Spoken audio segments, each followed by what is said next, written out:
जय जोहार, नमस्कार। दैनिक छत्तीसगढ़ चैनल देख रहे हैं आप और छत्तीसगढ़ प्रदेश की आज की तमाम सभी महत्वपूर्ण बड़ी खबरों की शुरुआत आज की पहली बड़ी खबर के साथ। महिलाओं को हर महीने 1000 रुपये मिलने की कवायद स्टार्ट हो चुकी है। मुख्यमंत्री साय ने महतारी बंधन योजना के लिए अनुपूरक बजट पेश कर दिया है। दरअसल छत्तीसगढ़ में महिलाओं को हर महीने 1000 रुपये मिलेंगे। मुख्यमंत्री विष्णुदेव साय ने कहा कि महतारी बंधन योजना के लिए अनुपूरक बजट की व्यवस्था कर ली गई है। जल्द ही प्रदेश की विवाहित माताओं और बहनों के खातों में पैसा जाने वाला है। इसी के साथ ही किसानों के खातों में भी एक मुश्त राशि दे दी जाएगी। विधानसभा चुनाव से पहले बीजेपी ने किसानों से साथ ही महिलाओं से वायदा किया था, जहां पर अब बात करें धान खरीदी करने का भी वायदा किया था 3100 रुपये प्रति क्विंटल की दर से, और इसे लागू करने को लेकर जल्दी आदेश जारी होने वाला है। वहीं अगर बात करें तो एक मुश्त अंतर की राशि यहां पर मिलने वाली है। वहीं अगर बात करें सिलेंडर की तो यहां पर 500 रुपये में मिलने वाला है। भूमिहीनों को 10,000 रुपये मिलने वाले हैं सालाना एक मुश्त राशि। वहीं बात करें मुख्यमंत्री विष्णुदेव साय ने तो मंच से कहा कि बीजेपी का वादा पूरा होगा। मोदी की गारंटी भाजपा ने दी है, इसका मतलब कि गारंटी पूरा होने की गारंटी है। चाहे वह उज्ज्वला गैस के कनेक्शनधारी है, उन्हें 500 रुपये में गैस सिलेंडर देंगे। भूमिहीन मजदूर और किसान को 10,000 रुपये सालाना बीजेपी सरकार देगी। फिलहाल मंच से मुख्यमंत्री विष्णुदेव साय ने ये घोषणा की। मोदी की गारंटी होगी पूरी। किसानों को धान खरीदी की अंतर की राशि एकमुश्त दी जाएगी। मंच से यहां पर मुख्यमंत्री ने घोषणा की। दरअसल बीजेपी ने रायपुर संभाग स्तरीय कार्यकर्ता सम्मान समारोह का आयोजन बीते दिन किया रायपुर में, जहां समारोह में छत्तीसगढ़ के मुख्यमंत्री विष्णुदेव साय मंच पर जनता को संबोधित करते नजर आए। वहीं अगर बात करें तो यहां पर मंच से विष्णुदेव साय ने कहा कि प्रधानमंत्री नरेंद्र मोदी की गारंटी पूरी की जाएगी। 21 क्विंटल प्रति एकड़ धान खरीदी हो रही है। वहीं 3100 रुपये प्रति क्विंटल की दर से धान खरीदी का हमारा वादा है। मैं किसान भाइयों को आश्वस्त करना चाहता हूं कि उन्हें जल्द ही अंतर की राशि एकमुश्त दे दी जाएगी।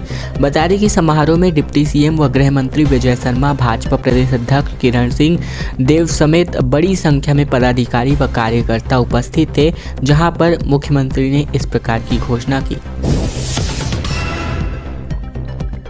पेंड्रा में पूरे दिन घना कोहरा छाया रहा। विजिबिलिटी 50 मीटर से भी कम की रही। कबीरधाम और उससे लगे जिलों में बारिश के आसार अभी भी बने हुए हैं, जबकि रायपुर समेत कई जिलों में बादल छाए हुए हैं। दरअसल छत्तीसगढ़ के गौरेला पेंड्रा मरवाही जिले में सुबह 9 बजे तक यहां पर विजिबिलिटी 50 मीटर से भी कम रही। हल्की बारिश ने ठंड और बढ़ा दी है। अमरकंटक, पेंड्रा, बिलासपुर, कोरबा, मनेन्द्रगढ़ से मध्य प्रदेश जाने वाली सड़कों पर धुंध की वजह से गाड़ियों की रफ्तार धीमी पड़ गई। कबीरधाम और उससे लगे जिलों में बुधवार को बारिश की संभावना रही, जिसके बाद तापमान एक बार फिर से गिरावट देखने को मिली। मौसम वैज्ञानिक HP चंद्रा के मुताबिक बलरामपुर स्थित मंगलवार को सबसे ठंडा स्थान रहा, जहां न्यूनतम तापमान 10.2 डिग्री सेल्सियस रिकॉर्ड हुआ। वहीं अगर रायपुर की बात करें तो रात का तापमान औसत से 3 डिग्री तक ज़्यादा है। बिलासपुर में भी कुछ इसी प्रकार के हालात, जबकि दुर्ग में अगर बात करें तो दिन में गर्मी और रात में ठंड कम हो गई है। और इस प्रकार की स्थितियां मौसम विज्ञान विभाग की ओर से देखने को मिल रही है। 20,000 लोग हर साल फ्री में श्री राम के दर्शन करने वाले हैं। छत्तीसगढ़ सरकार जल्द ही रामलला दर्शन योजना की शुरुआत कर सकती है। प्रफुल्ल भारत यहां पर नए महाधिवक्ता छत्तीसगढ़ के होंगे। छत्तीसगढ़ सरकार ने मोदी की गारंटी में एक और मुहर लगा दी है, जहां प्रदेश के लोगों को रामलला के दर्शन कराने के लिए अयोध्या ले जाया जाएगा। बीती देर शाम कैबिनेट बैठक के बाद इसकी घोषणा कर दी गई है। साय सरकार ने प्रफुल्ल भारत को एक नए महाधिवक्ता नियुक्त कर दिए हैं। वहीं अयोध्या में रामलला की 22 जनवरी को प्राण प्रतिष्ठा होने जा रही है। ऐसे में राज्य सरकार ने रामलला दर्शन योजना की शुरुआत की है। योजना के तहत हर साल 20,000 यात्रियों को दर्शन कराने के लिए अयोध्या ले जाया जाएगा। पर्यटन विभाग इसके लिए बजट उपलब्ध कराने वाला है।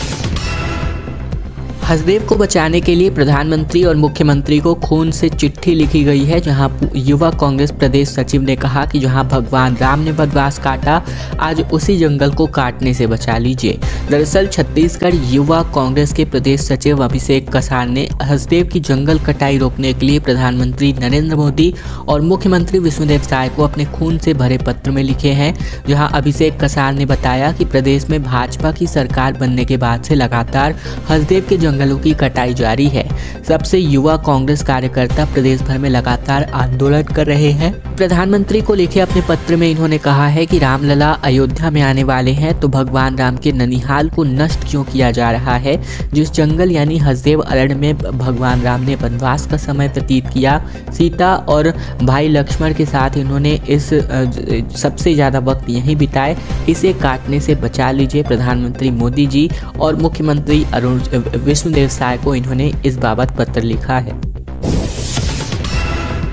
छत्तीसगढ़ में बस और ट्रक ड्राइवर्स की हड़ताल स्थगित हो गई है। महासंगठन ने इसका आदेश जारी किया है और काम पर लौटने को लेकर चालकों को निर्देशित कर दिया गया है। सरकार के आश्वासन के बाद इनकी मांगे मानी गई है।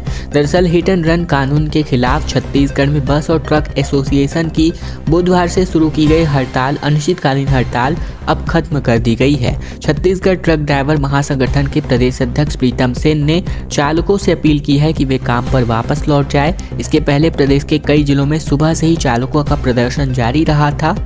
प्रदेश अध्यक्ष प्रीतम सेन ने कहा कि सरकार के आश्वासन के बाद स्टीयरिंग छोड़ अभियान स्थगित कर दिया गया है। सभी ड्राइवर्स को काम पर लौटने का आदेश भी जारी कर दिया गया है। उन्होंने कहा कि 10 जनवरी के बाद कोई भी ड्राइवर अगर गाड़ी को रुकवाता है या अन्य कोई चालक को प्रताड़ित करता है तो वह इसके जिम्मेदार खुद होगा। छत्तीसगढ़ में 5 शक्तिपीठ 4 धाम की तर्ज पर विकसित किए जाएंगे, जहां रामलला के प्राण प्रतिष्ठा के दिन प्रदेश भर के मंदिरों में पूजा अर्चना होगी।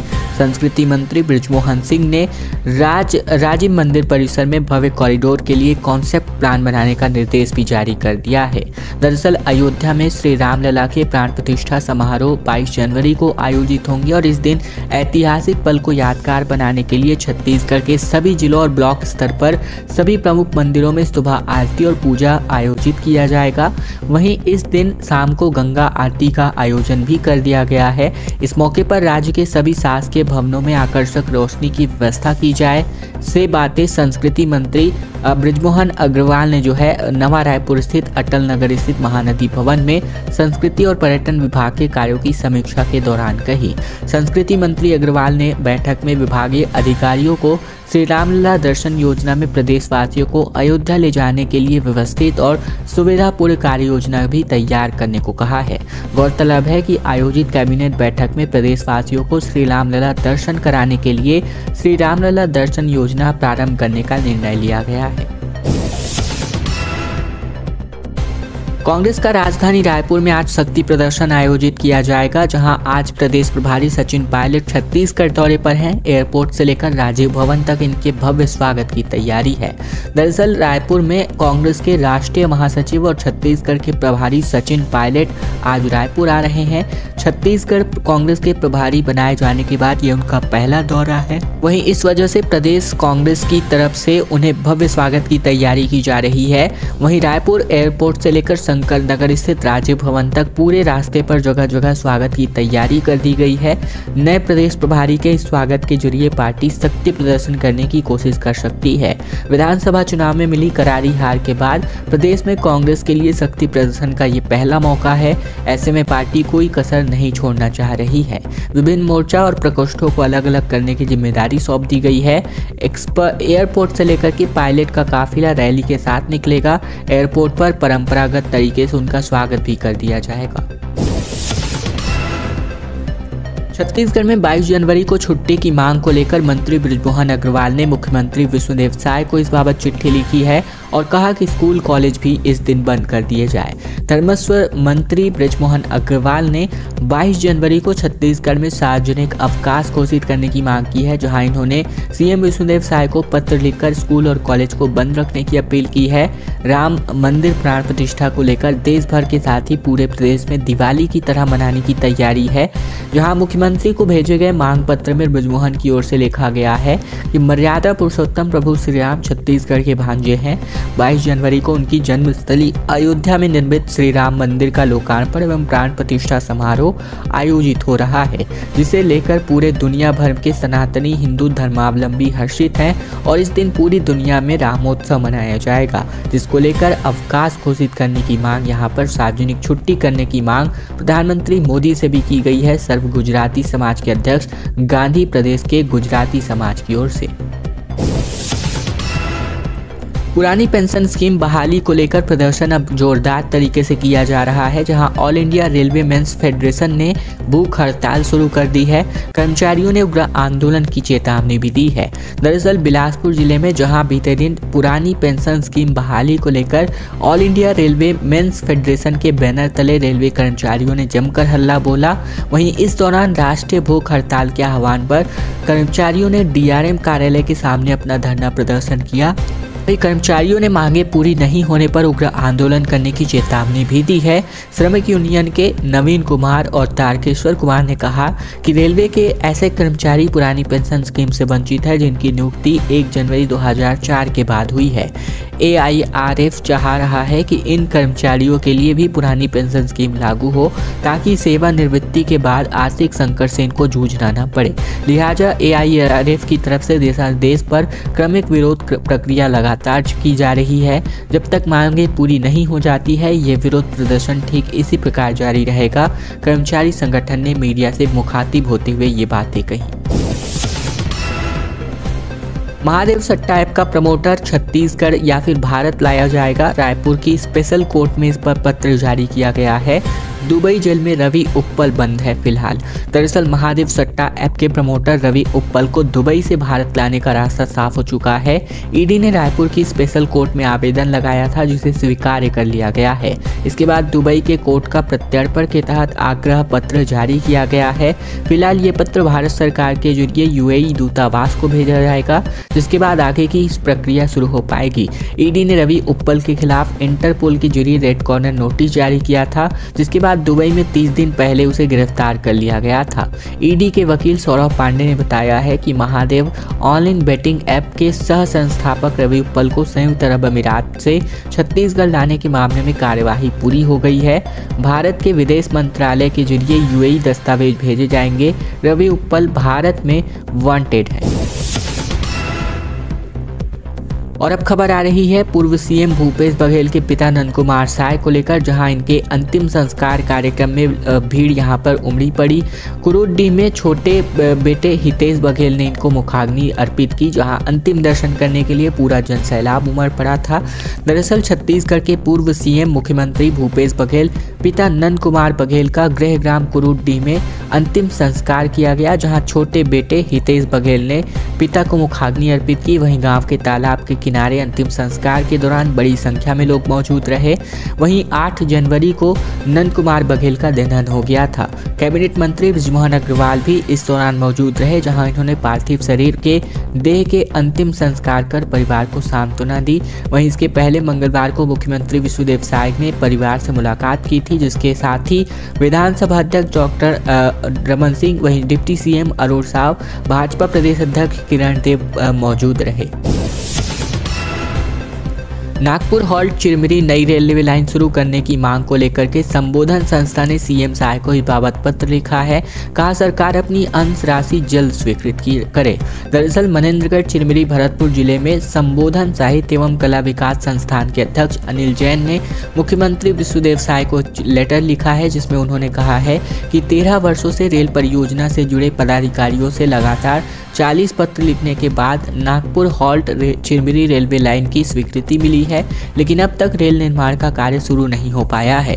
वहीं इस रेलवे लाइन के प्रारंभ नहीं होने की वजह से अंचल के 2 लाख निवासी प्रभावित हैं, जिन्होंने अपने परिश्रम से देश के विकास में आवश्यक रेल के पहिए चलने के लिए साल 1928 से अपनी जमीन निकाल कर कोयला दिया था।